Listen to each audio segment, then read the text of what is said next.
peux avoir la première slide? C'est là. Voilà. Nous sommes en l'an 1386. L'une des batailles décisives pour la jeune confédération suisse. Les Habsbourg cherchent à, comme ils le comprennent, récupérer leurs biens, retrouver les terres que la jeune confédération suisse leur a pris en se déclarant indépendants. Léopold III, avec ses troupes lourdement armées, s'avance vers les troupes des confédérés qui sont très légèrement armées. Le combat s'engage et ça tourne mal pour les Suisses parce qu'ils se trouvent face à un mur de lances qui n'arrive pas à percer, n'ayant pas d'armure. Et la défaite semble déjà programmée. À ce moment-là, un homme du nom de Arnold von Winkelried du canton d'Unterwald s'écrie « Je vais vous ouvrir une brèche, prenez soin de ma femme et de mes enfants. » Et il se projette sur les lances en ramassant le plus de lances possible sur son propre corps. Et il meurt et il ouvre une brèche décisive pour la victoire. C'est ainsi que l'histoire est racontée.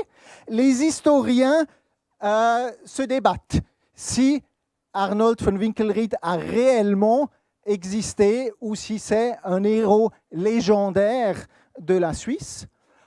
Pour ce que j'aimerais apporter ce matin, c'est secondaire. Parce que ce récit nous donne un exemple, une explication de comment, en se sacrifiant soi-même, quelqu'un a pu ouvrir une brèche et comment quelqu'un, en mourant, a pu remporter une grande victoire. Et ça nous fait penser à quelqu'un, n'est-ce pas? Jésus lui-même, il a vu sa vie, sa mort et sa résurrection comme un combat intense contre les puissances du mal. Jésus est venu pour vaincre le mal. Regardons comment ça s'est passé et comment il a remporté cette victoire. Dès le début de son ministère public, il y a une confrontation qui s'engage. Nous parlons de la tentation dans le désert. Ça se passe juste après le baptême de Jésus. Ce moment de révélation où il a entendu la voix du Père qui lui a dit « Tu es mon Fils bien-aimé en qui j'ai mis toute mon affection ». À partir de ce moment-là, c'est clair, c'est déclaré. Jésus, il est le Messie. Jésus, il est le Fils de Dieu. Jésus, il est le serviteur annoncé pour amener la justice aux nations. Il va changer le monde. Mais directement après, il va être confronté au mal dans le monde. Le mal dans le monde est un système, est un fonctionnement bien rodé. Nous tous, en fait, on y a participé. Jésus est la seule personne ayant jamais vécu qui n'y a jamais participé. Nous avons tous été à la fois des acteurs et des victimes. Et quiconque cherche à amener un changement dans ce monde va se heurter assez rapidement contre ce système et va se faire presser pour entrer dans le système.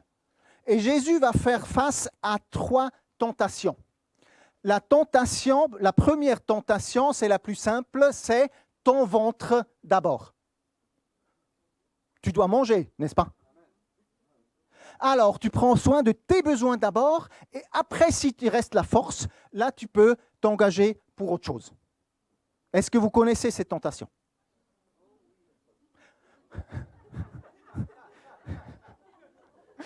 Deuxième tentation. Deuxième tentation, si vous voulez changer quelque chose, il faut avoir l'opinion publique avec. Il faut de la popularité.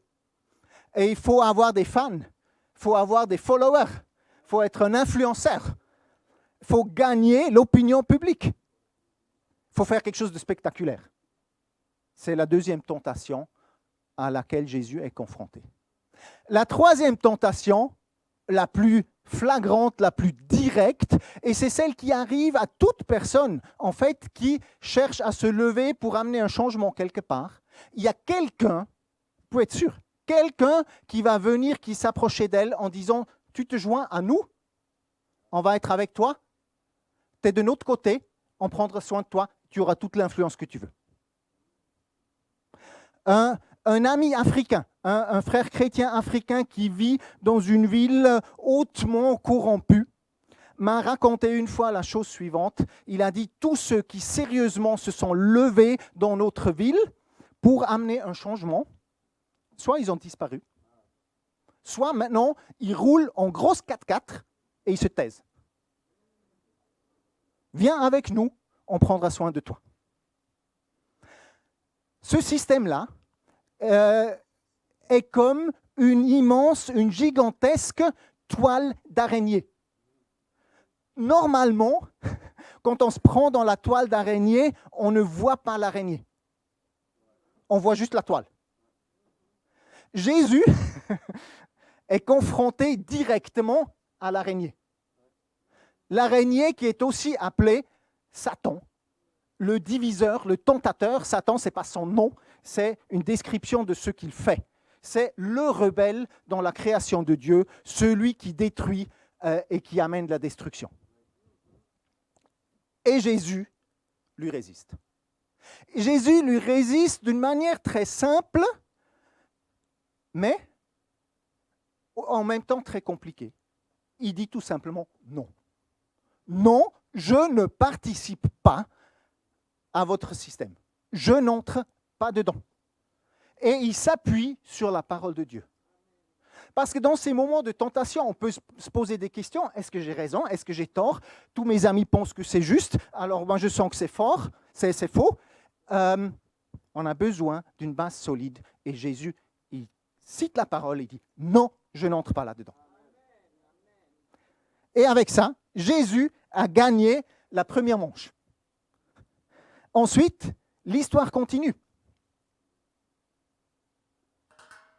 Partout où Jésus va, les puissances spirituelles, justement, qui manipulent le réseau du mal dans le monde, sont débusquées, se manifestent et Jésus les chasse.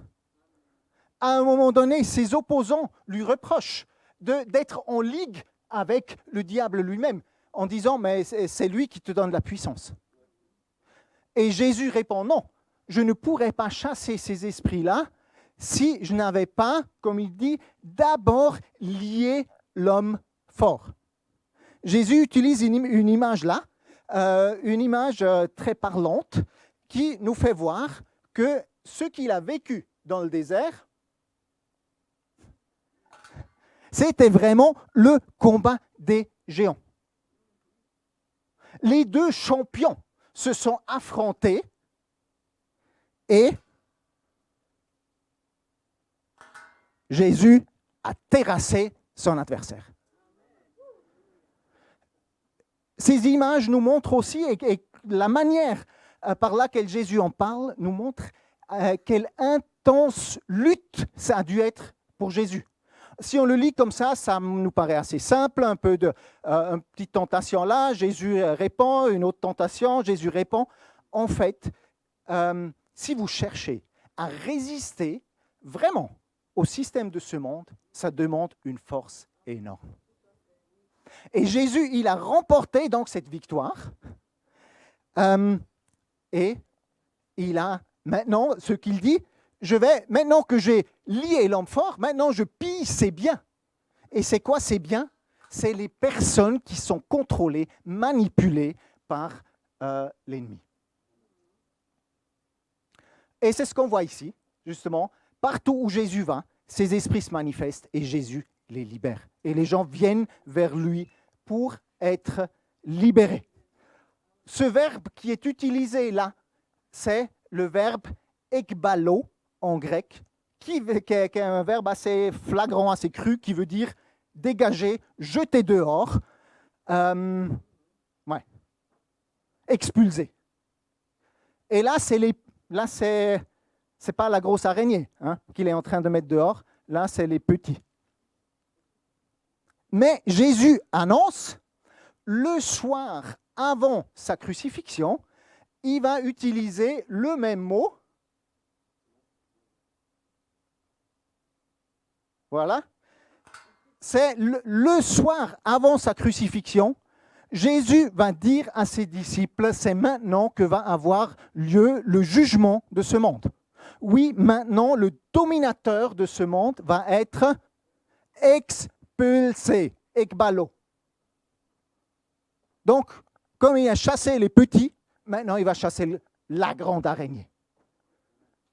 Et le lendemain, Jésus va être crucifié, il va mourir à la croix.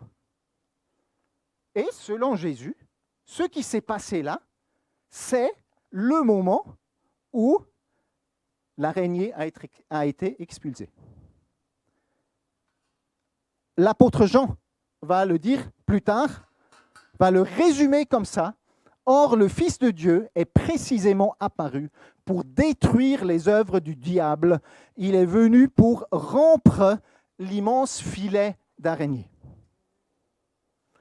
Et l'apôtre Paul aussi, et il y aurait plein d'autres passages que je pourrais citer dans le Nouveau Testament, l'apôtre Paul le décrit comme ça, il a ainsi dépouillé les dominations et les autorités et les a données publiquement en spectacle en triomphant d'elles par la croix. Avec ça, il utilise une image qui était bien connue par les gens à l'époque parce que les généraux romains, après avoir gagné une bataille, avaient l'habitude de faire un défilé de triomphe en se faisant accompagner derrière leurs chars par les généraux vaincus de l'ennemi. Et Paul, il dit en gros, c'est ce que Jésus a fait avec les puissances qui dominent sur ce monde. Mais revenons un petit peu en arrière. Comment le fait de mourir à la croix peut être une victoire?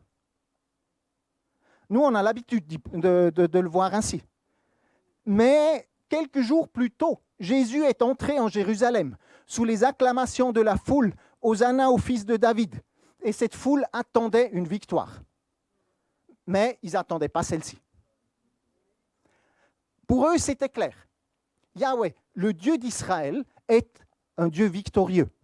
Il l'a montré en faisant sortir son peuple d'Égypte, où Yahweh a montré sa supériorité face à tous les dieux d'Égypte et où il a vaincu, physiquement vaincu, l'armée la plus forte de l'époque et de la région. Les Égyptiens se sont pris une raclée. Et la foule, là, quand Jésus entrant à Jérusalem, leur attente est claire. Ils savent ce que Dieu fait, ils savent comment Dieu le fait, et cette fois-ci, c'est les Romains qui vont se prendre la raclée. Dieu va agir de manière miraculeuse pour les délivrer des Romains. Et cette victoire-là n'a pas lieu. En réalité, Jésus attaque les choses dans un angle beaucoup plus fondamental. Parce qu'après les Romains, il y a d'autres empires qui viennent. Les structures du mal continuent. Et Jésus, il va attaquer le mal à la racine. Comment pouvons-nous imaginer cette victoire? J'aimerais utiliser une image tirée de Star Wars.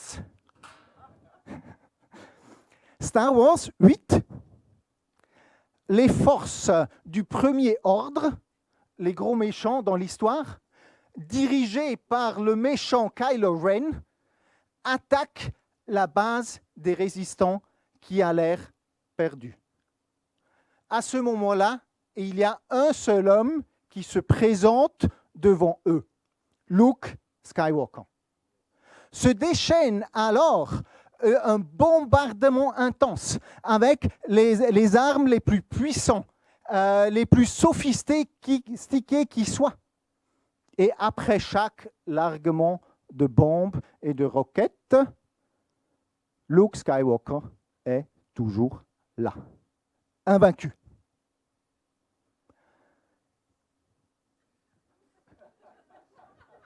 Je ne vais pas vous raconter la suite de l'histoire de Star Wars, mais je vais maintenant la traduire sur la situation de Jésus.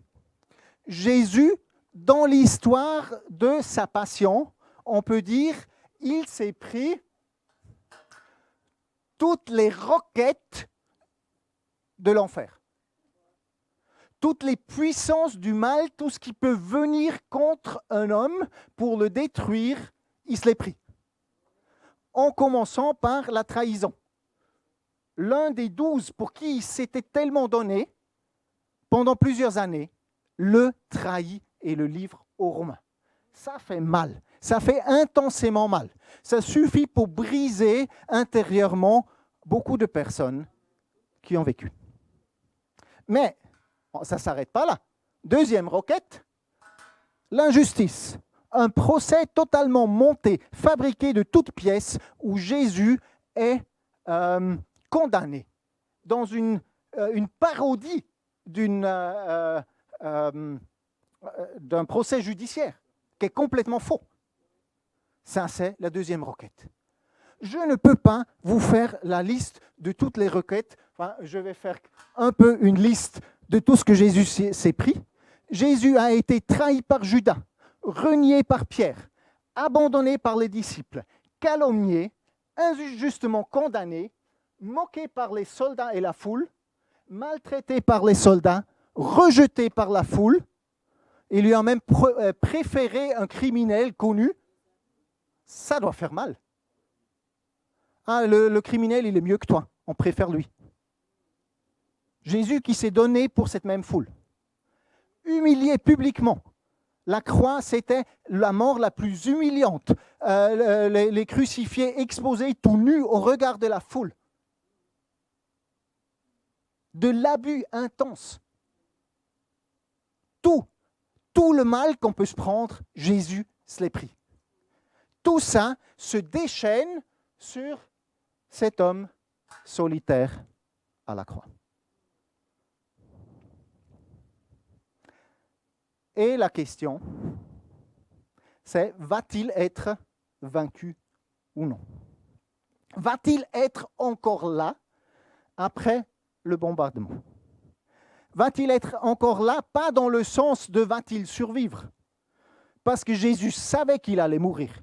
Jésus savait que ça faisait partie de sa mission de mourir. Ce n'est pas là l'enjeu. L'enjeu, c'est Jésus va-t-il encore avoir un cœur d'amour après tous ces maltraitements?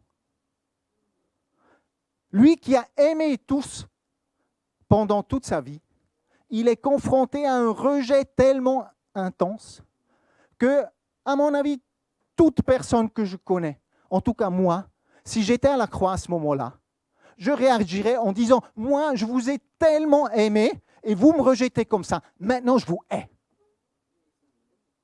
Ce serait parfaitement compréhensible. Si Jésus avait réagi par la rancune, par la vengeance, par le fait d'endurcir son cœur, et c'est comme ça que le mal fonctionne dans le monde. Le mal fonctionne par ricochet. Le mal fonctionne par action-réaction. Je suis blessé, pour me protéger, je vais blesser les autres. Je vais me venger, ou au moins je vais endurcir mon cœur et je ne vais plus aimer. Jésus n'a pas agi comme ça. À la fin du bombardement, Père, pardonne-leur, car ils ne savent pas ce qu'ils font. Le cœur d'amour de Jésus est intact. Et toutes les armes de l'enfer sont là, par terre, brisées, inefficaces contre celui qui est venu remporter la victoire sur le mal. Et Jésus va dire, tout est accompli. Et c'est dans ce sens-là que la croix est une victoire éclatante. Et réellement, on peut dire que c'était un spectacle. Jésus a montré que toutes les puissances du mal ne pouvaient pas détruire son amour. Et après, il y a Mel Gibson qu'on a fait un film, et c'est un spectacle. L'apôtre Paul avait raison. Jésus les a montrés en spectacle. Et après, pour confirmer cela, Jésus ressuscite avec triomphe. Ouais. Tous ces gens qui sont disparus dans le monde, victimes des pouvoirs, ils ne sont jamais revenus. Lui, il est revenu. Oups! Et c'est à partir de ce moment-là que la toile d'araignée est déchirée. Par un seul homme qui a dit « Non, je ne participe pas » et qui a été prêt à payer le prix. Ça a l'air hyper simple, mais c'est hyper dur. Et à partir de ce moment-là, où la toile d'araignée est déchirée, d'autres vont pouvoir s'engouffrer dans la brèche. Et cette manière-là de ne pas participer au mal, ça fonctionne. Ça fonctionne même au niveau de l'histoire de ce monde. D'autres se sont inspirés de Jésus et ont tenu tête à des puissances avec succès. Il y a des noms que vous connaîtrez. Un Mahatma Gandhi, qui lui-même ne s'est jamais vu comme quelqu'un qui suit Jésus, mais qui avait une admiration intense pour Jésus et qui a appris de lui comment faire face au mal. Et Gandhi a fait face au mal du colonialisme et l'a vaincu. Un Martin Luther King, qui était chrétien et qui a cherché, qui a suivi Jésus et qui a confronté le mal du racisme dans sa nation et l'a vaincu. Un Nelson Mandela qui a fait face aux puissances de l'apartheid et qui a vaincu, toujours d'une manière, en tout cas en essayant d'être non violent. Justement, si on répond par la vengeance, on répond à la violence par la violence, le mal gagne de toute façon. C'est égal qui est en haut, qui est en bas, le mal gagne. Dès le moment qu'on ne répond pas par la vengeance, le mal a perdu. Et Jésus est celui qui a ouvert la brèche. Jésus est celui qui a confronté le système qui est au-dessus de tous les systèmes de pouvoir, ce qui est plus fondamental que le colonialisme, que le racisme, que l'apartheid, qui sont que des manifestations de ce qui va mal dans le monde. Et Jésus a vaincu tout ça.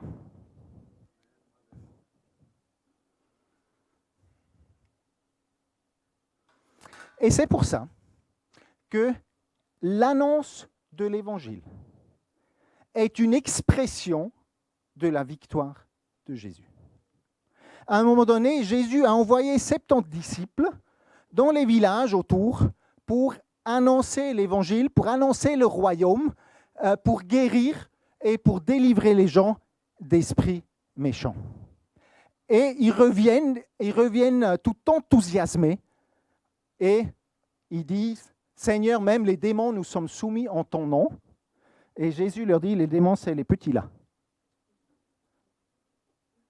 Je regardais Satan tomber du ciel comme un éclair.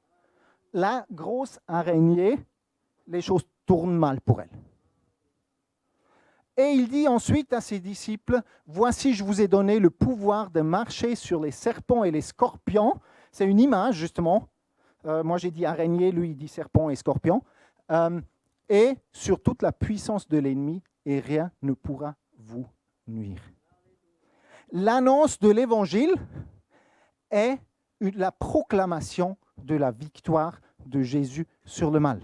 C'est le fait de dire que la toile d'araignée est rompue, que la brèche a été faite, que le système n'est pas invincible, mais qu'il est vaincu. Néanmoins, on est toujours confronté au système. Il y a encore des bouts de cette toile d'araignée qui flottent par là, par-ci, par-là. Et parfois, ça il faut le dire, justement Jésus dit rien ne pourra vous nuire.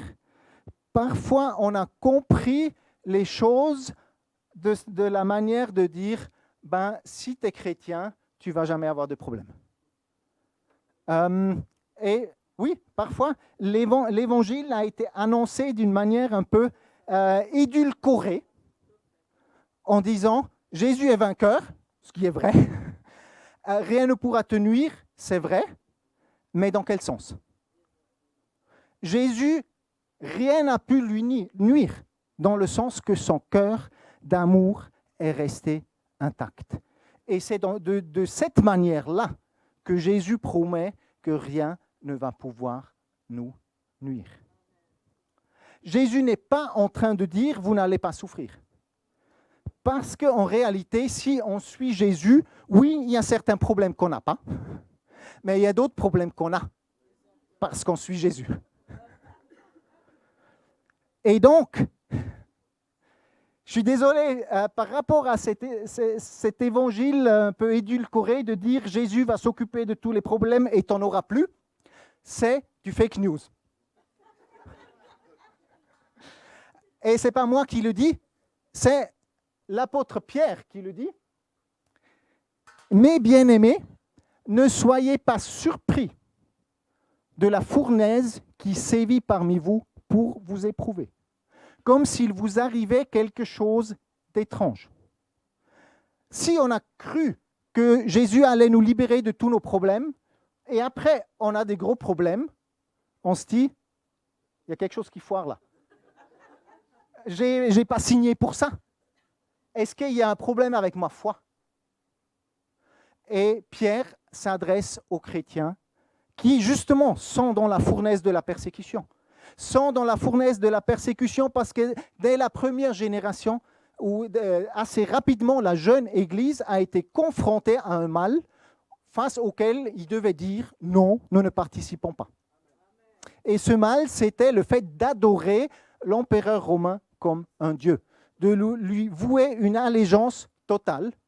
Et les chrétiens ont dit non, je ne participe pas. La parole de Dieu nous dit autre chose. Et ils ont payé le prix. Ils étaient dans la fournaise. Ils étaient persécutés, ils ont payé de leur vie. Mais rien n'a pu les nuire dans le sens qu'ils sont morts avec amour et avec des chants de louange. C'est dans ce sens-là que rien ne pourra nous nuire. Et puis, la bonne manière de voir ces situations-là, dit Pierre, réjouissez-vous au contraire de la part que vous prenez aux souffrances de Christ. Pierre précise, des fois, on souffre parce qu'on a mal fait, et on le sait. Des fois, c'est nous qui avons fait des bêtises et on récolte les conséquences. On ne parle pas de ça. Mais on parle des fois où nous, on a fait juste, où on a fait au mieux de notre conscience et le résultat, c'est qu'on se ramasse plein de problèmes. Et à ce moment-là, Pierre nous dit, ne soyez pas ébranlés, ne soyez pas étonnés que ça vous arrive. Notre maître a vécu la même chose. Et nous encourage à voir ces souffrances-là comme une participation aux souffrances de Christ. Et ces souffrances-là sont un honneur. Ça reste difficile. J'aimerais maintenant qu'on prenne un moment de prière ensemble. Un moment de prière et j'ai 3 sujets, 3 types de situations pour lesquelles on prie brièvement ensemble. d'abord, certains d'entre nous, font peut-être face en ce moment à la tentation de se conformer au système quelque part. Et nous savons que nous devons dire non. Et comme je l'ai dit, en fait, c'est dur. J'ai déjà vécu des situations où, pour moi, c'était clair, je dois dire non. Et pour une raison bizarre, ma bouche ne s'ouvre pas. Parce qu'il y a une puissance spirituelle qui vient contre nous à ce moment-là. Est-ce qu'il y a des gens parmi nous aujourd'hui qui aimeraient qu'on prie pour qu'ils soient fortifiés dans ce type de situation? Je dis d'abord les trois et après on va prier pour les trois situations. Deuxième situation, est-ce que ça se pourrait que vous soyez justement étonnés du fait que vous souffrez? Et vous vous posez des questions sur est-ce qu'il y a un problème avec ma foi? Est-ce que j'ai fait faux? Alors que vous avez cherché à faire au mieux de votre conscience en suivant Jésus. Si c'est le cas, j'aimerais qu'on prie que vous soyez dégagés de ce mensonge et que vous puissiez avancer avec joie en sachant que les souffrances que vous vivez sont une participation aux souffrances de Christ. Et la troisième situation, c'est certains d'entre vous, vous êtes maintenant dans une souffrance. Vous êtes maintenant dans une fournaise. Et le sujet de prière que vous avez, c'est que votre cœur reste intact, que votre cœur reste entier et que vous puissiez aimer malgré les circonstances. Est-ce qu'il y a quelque chose qui vous parle dans ces situations-là? Ce que je vous propose, c'est que, et il n'y a pas besoin, mais si ça vous correspond, si vous voulez vous identifier, vous pouvez lever la main ou vous tenir debout, et tous les autres, nous allons étendre les mains et vous bénir dans cette situation-là, et on va faire ça rapidement pour les trois situations. Voilà. Par rapport à la tentation, qui est tenté en ce moment? Vous avez et vous n'êtes pas obligé de vous identifier, on va prier de toute façon. OK. Alors, Seigneur Jésus, nous invoquons ton nom sur ces situations de tentation. Et Seigneur, toi, tu as vaincu l'araignée, tu as déchiré la toile d'araignée. La tentation, elle est désarmée déjà. Mais je prie pour tous ceux d'entre vous qui se trouvent dans cette situation de pression, qui puissent expérimenter le soutien de ton Esprit Saint, qui puissent expérimenter une assurance et une paix intérieure pour se positionner clairement et dire non. Je ne participe pas.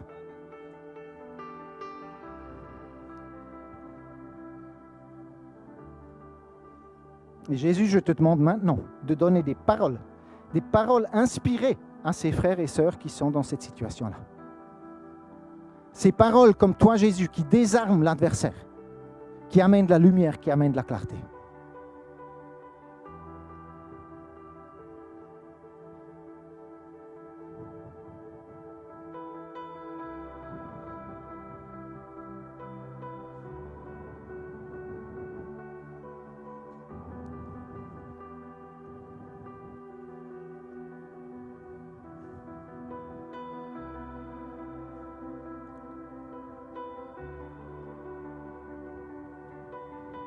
Le Seigneur est avec vous. Et le Seigneur est fier de chacun de ses enfants qui se tient dans la vérité, qui se positionne clairement, qui se tient dans la droiture et dans l'intégrité. Soyez bénis au nom du Seigneur. Deuxième type de situation. Vous avez passé ou vous passez par des situations difficiles alors que vous avez cherché à faire bien, alors que vous avez cherché à faire juste et vous êtes ébranlé dans votre confiance. Vous sentez une confusion intérieure et vous vous dites, mais est-ce que le Seigneur n'est pas avec moi? Est-ce que j'ai fait faux? Si ça vous parle, vous pouvez lever vos mains si vous voulez ou vous mettre debout. De toute façon, on va prier pour vous. Merci Seigneur que c'est toi qui amènes la lumière. Et nous invoquons la lumière de ta vérité dans chaque situation. Et nous, au nom de Jésus, nous démasquons maintenant tout mensonge qui vient vous accuser en disant « tu as fait faux ». Et nous invitons, Seigneur, ta paix dans les cœurs de chaque personne qui est dans cette situation-là. Recevez l'approbation du Seigneur qui vous dit « non, continue, continue ». Moi aussi, j'ai souffert. Moi aussi, j'ai souffert en faisant juste, en faisant le bien. Je vous bénis au nom du Seigneur qui renouvelle vos forces.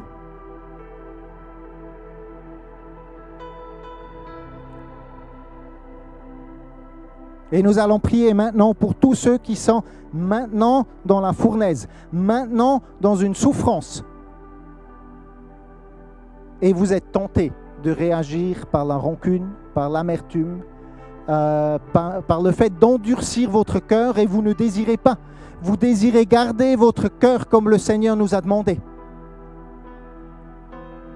Il vous faut une puissance surnaturelle pour cela. Et cette puissance vous est donnée par l'Esprit Saint. L'Esprit Saint qui vient aussi vous guérir des blessures que vous avez ramassées. Saint-Esprit, nous invoquons ton action. Nous invoquons ton action pour fortifier les cœurs de nos frères et sœurs, pour venir guérir les blessures et pour les fortifier dans l'amour. Pour que l'amour qui triomphe du monde puisse se manifester en eux. Oui, Seigneur, que ton amour triomphe dans leur situation. Je vous bénis au nom de celui qui a triomphé à la croix et qui a exposé toutes les puissances du mal en spectacle. Et c'est lui que vous suivez et c'est son esprit qui se manifeste en vous. Soyez bénis au nom de Jésus. Amen.